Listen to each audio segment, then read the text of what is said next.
And you have three types of fighters. Well, basically, magical power manifests itself in one of three ways. You have wizards who use objects. It's personal to the wizard. Maybe it's stones. Maybe it's playing cards. Maybe it's sticks or marbles, whatever, something. But basically, it's objects that the wizard will always carry with them, and using this object, they'll cast spells, incantations, and these objects. Like, for example, let's say it's stones, because I can't think of anything else at the moment. The wizard will carry around small little pebbles with him, and he'll throw these stones out, and then he'll chant a spell, and that stone will turn into a fireball or something like that. And wizards, they can cast all kinds of spells, but they're usually really good at illusions, defensive spells. They can cast elements like fireballs, lightning, things like that, but not incredibly powerful at it. They're more of the tricksters of the bunch.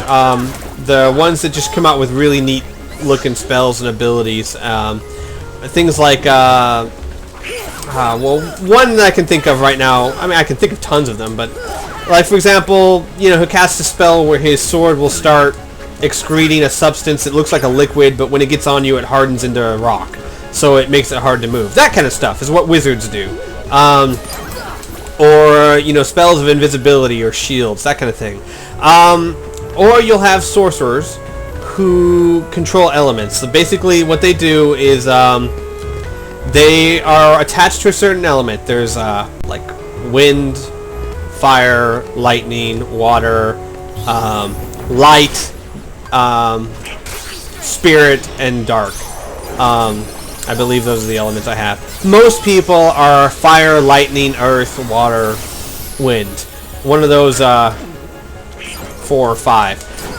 Every once in a while, you'll see someone with spirit, which is basically just it's not really an element. It's more like just raw magical energy comes out, and it's really powerful. If someone has spirit, they're extremely powerful because basically they have the ability to just unleash their magical ability without turning it into an element. And there's one guy in the entire series that has the element of dark, which is kind of like spirit, except it's just pitch black. It has a bunch of unique principles. He's like the bad guy of the series, so I don't get too far ahead of myself there. But basically the way they work is they will draw symbols in the air, like calligraphy, with their fingers. They need both hands, and that becomes really important later on, but they need with both hands, like almost like they're conducting a song. They'll draw symbols in the air, and I'm actually doing this because you can see me. They'll draw symbols in the air, and that symbol will be traced by whatever the element. Like, say for example, if your element's fire, it'll be, that symbol will be written in the air with flames. If it's lightning, it'll be written in the air with electricity, and that symbol will turn into the spell. Whether it's a lightning bolt, whether it's raising up earth to protect you, whatever it is, you can only control one element, but you're really good at that element. And so the trade-off is, for example, the difference between them and wizards is they don't need objects as the focus of their spell, and they're limited to only one element, but they're really strong at that element. Like a wizard could never cast a fireball anywhere near as powerful as a sorcerer with a fire element. But they're limited to just fire. That's all their powers are, just do things with fire. Now, obviously, if you watch anime and read books or have half a brain, you can understand that there's lots of different things you can play with that.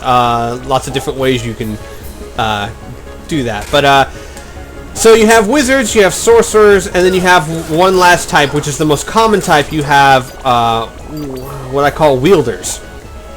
And wielders are basically just people where their magical energy manifests in some weird ability. It's unique to each person. They don't really have a choice in this. It's just kind of they were born with the ability to do this.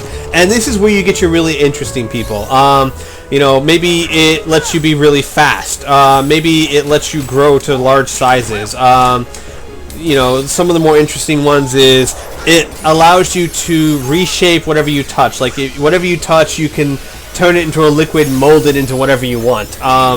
Like one of the main characters, he basically has a metal staff, and his ability is he can turn things to liquid and reshape them at will. So basically this metal staff, he can at will reshape into any weapon he wants. A bow and arrow, an axe, a staff, a sword, whatever. A shield, anything he wants. And not just the weapon, I mean this is what he uses, but for example too, he could touch your weapon and reshape it into a metal flower if he felt like it.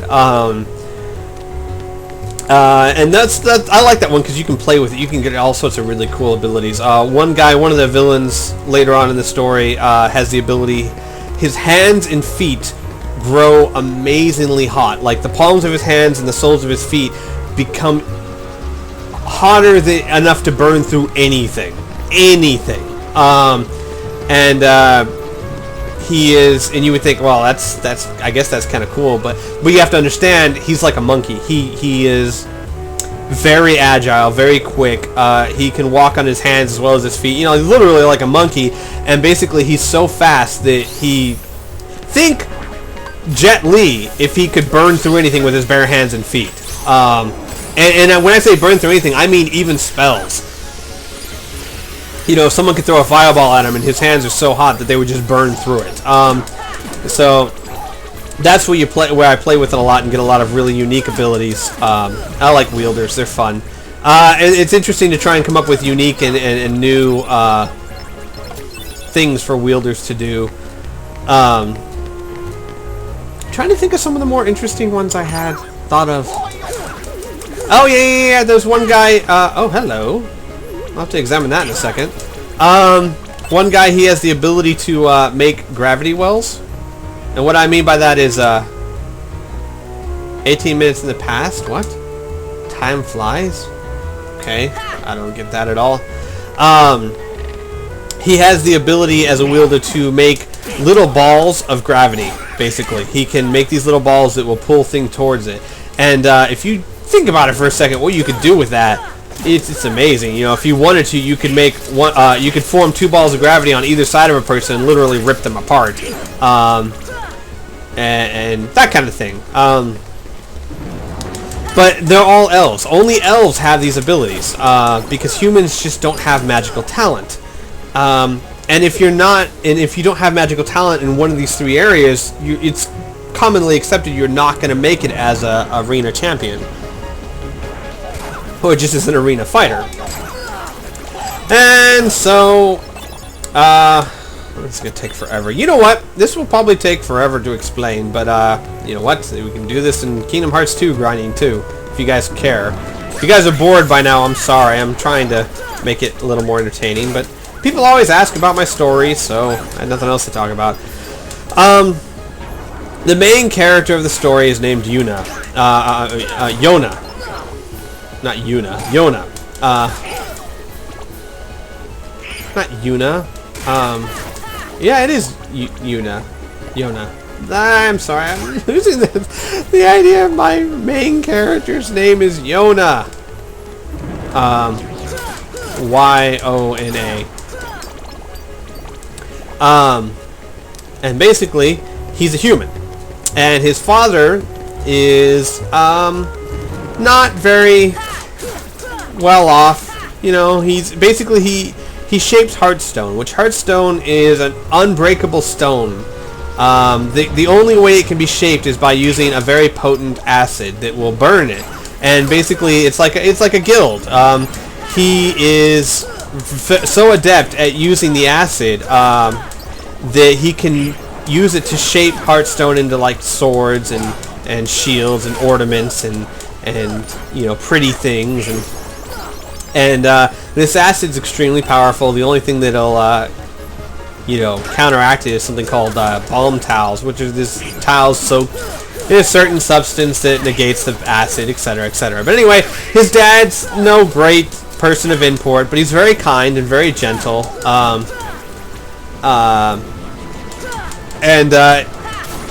Yona is he's a kid. He's like, what, 12 years old? Or no, I think he's like 6 or 7. I'm sorry, 6 or 7 when the story starts. And he wants to grow up and be an arena champion. He wants to be an arena fighter like his hero. His hero's name is Jax, who is an elf magician, a wizard, I mean, who uses pebbles, which is why I was thinking of pebbles. But he's one of the best. He's like the arena champion of this kingdom. And he's Yona's hero, and Yona wants to grow up and be just like him, and you know, people tell him he can't do it because he's just a human, and he's like, I don't care. Oh, I'm level 80 already, aren't I? Well, I'm going to keep on going. I didn't realize.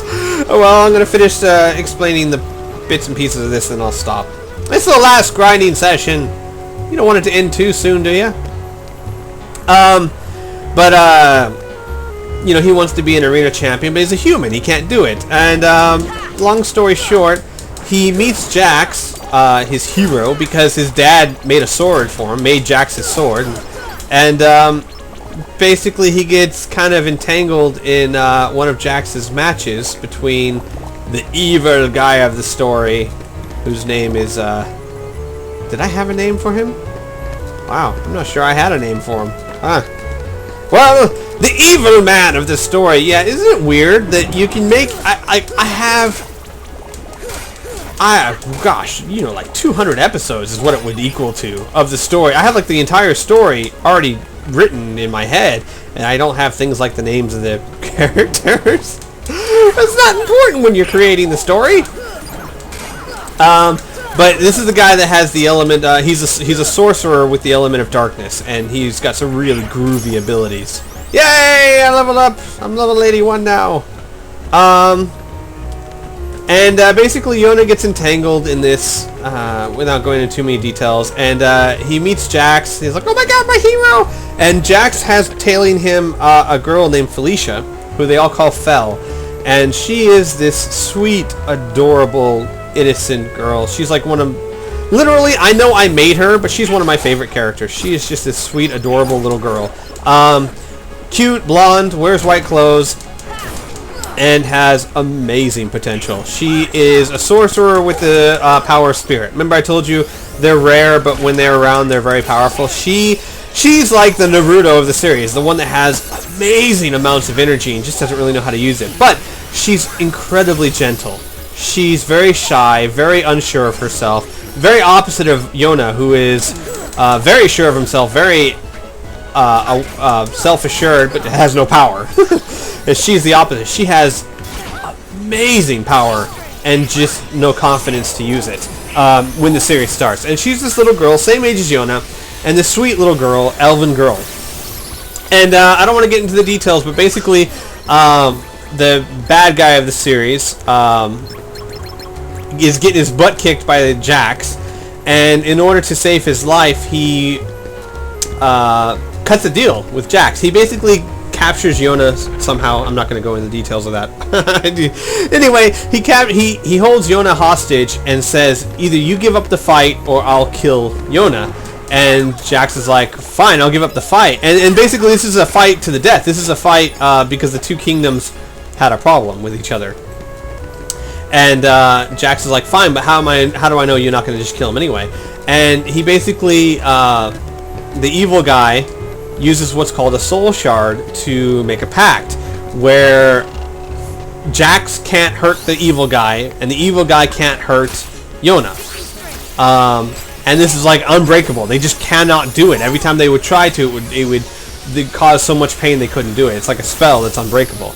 And that way, you know, Jax is assured that Yona won't be hurt by him. So they make this pact. Jax forfeits the fight, which makes him look out like he's a traitor almost, because he has this fight won. It's obvious that he's won the fight, and then he just forfeits it.